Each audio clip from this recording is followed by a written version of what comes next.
السلام عليكم ورحمة الله وبركاته. اللهم صل وسلم وبارك عليك يا رسول الله. اهلا بحبايب قلب المتابعين.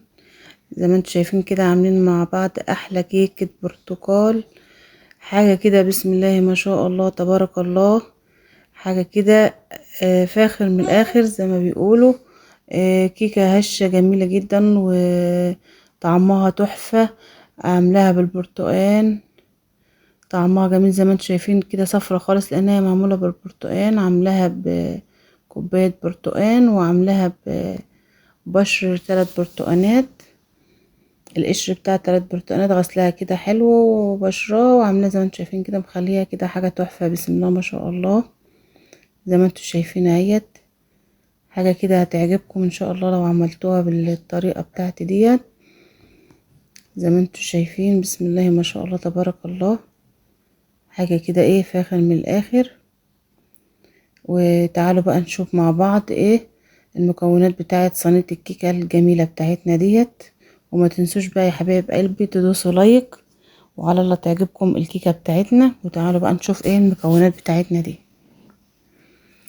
معايا زي ما انتوا شايفين الخلاط بتاعنا. عندك مضرب عندك خلاط زي ما انت عايزه تضربي عايزه تضربي على ايدك براحتك. انا بعمل بالخلاط بتاعي.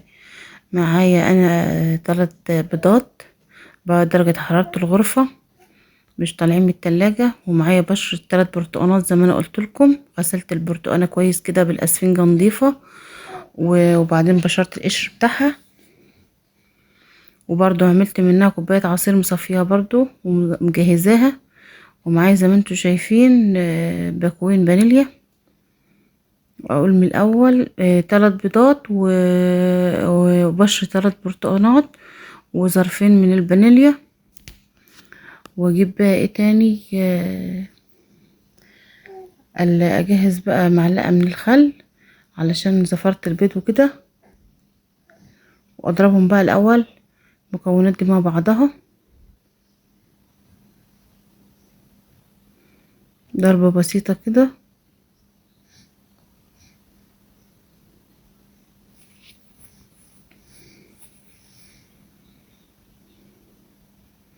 ارجع بقى ايه اضيف لها السكر بتاعها. الصينية بتاعتنا ديت بتاخد لها كوباية من كوباية لكوباية وربع سكر على حسب ما انتم عايزين الكيكة بتاعتكم. هي المظبوطة الكوباية وربع زي ما انتم شايفين كده. اللي عايزة عدبة شوية يعملها ايه كوباية بالظبط. ونضرب المكونات بتاعتنا بقى اللي هي السكر والبرتقان والبيض والفانيليا والخل معلقة الخل. نضربهم كويس خالص. لما انتوا شايفين كده ايه بقى قوامهم كريمي كده. نجيب بقى كوباية البرتقان اللي انا قلت لكم عملتها ديت. اضربها بقى كمان ضربة صغيرة كده.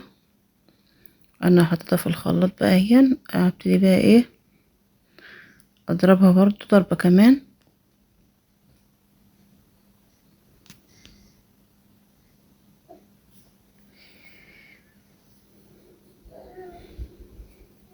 كده بقى ايه ضربنا البرتقان بتاعنا مع بقية الخليط. وبعدين نضيف بقى كوباية الا ربع من الزيت. كوباية الا ربع من الزيت. تمام.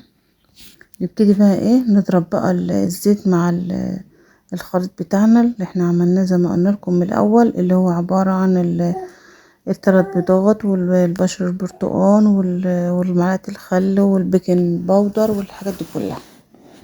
معانا بقى دلوقتي كوبايتين من الدقيق ونص. وهنكمل عليهم بكوباية بمعلقتين نشا. يبقى المكونات بتاعتنا اللي هي السايلة يبقى 3 كوبايات الا ربع. معلقة كوبايتين من الدقيق ونص ومعلقتين من نشا.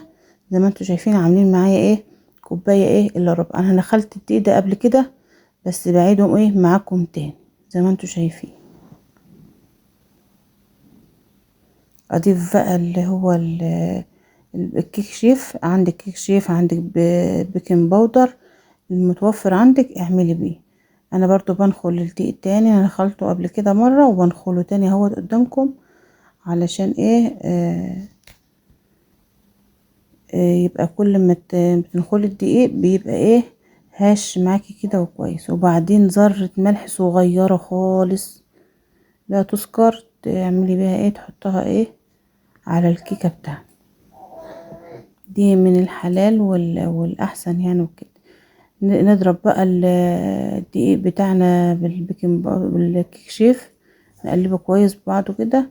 ونجيب بقى الخليط السائل اللي احنا عملناه في الخلاط نطلقه كده على الدقيق بتاعنا وايه ونبتدي بقى ايه نلفه ايه على اتجاه واحد زي ما انتوا شايفين كده لما كل الخليط بتاعنا يتخلط كويس بالدقيق بتاعنا ويبقى ما فيش فيه اي تكتلات زي ما انتوا شايفين كده. افضل ارب بالمضرب اللي هو اليدوي كده لما الخليط بتاع الكيكه بتاعنا يبقى يختلط كله كويس وما يبقاش ما عادش فيه اي تكتلات زي ما انتوا شايفين كده.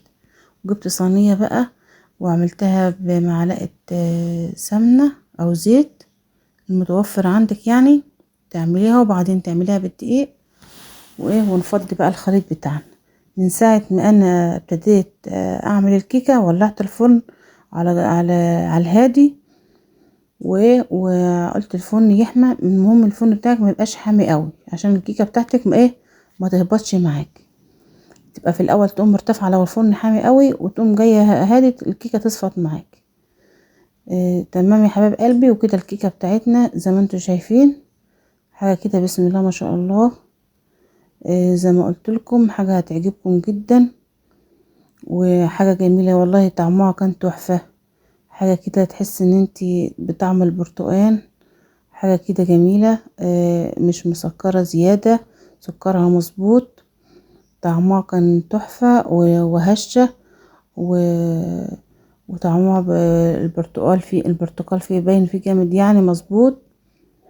وزي ما انتوا شايفين مديها صفار يعني حاجة كده جميلة جدا والله. حاجة كده كان طعمها بسم الله ما شاء الله يعني احنا عملناها يعني ما اقولكوش كده عجبت الاولاد بطريقة فظيعة يعني. زي ما انتوا شايفين كده على الله تعجبكم ان شاء الله. وحبايب قلبي بقى ما تنسوش بقى تدوسوا لايك وعلى الله يعجبكم طريقتي في الكيكة ما تنسوش بقى يا حبايب قلبي تدوسوا لايك.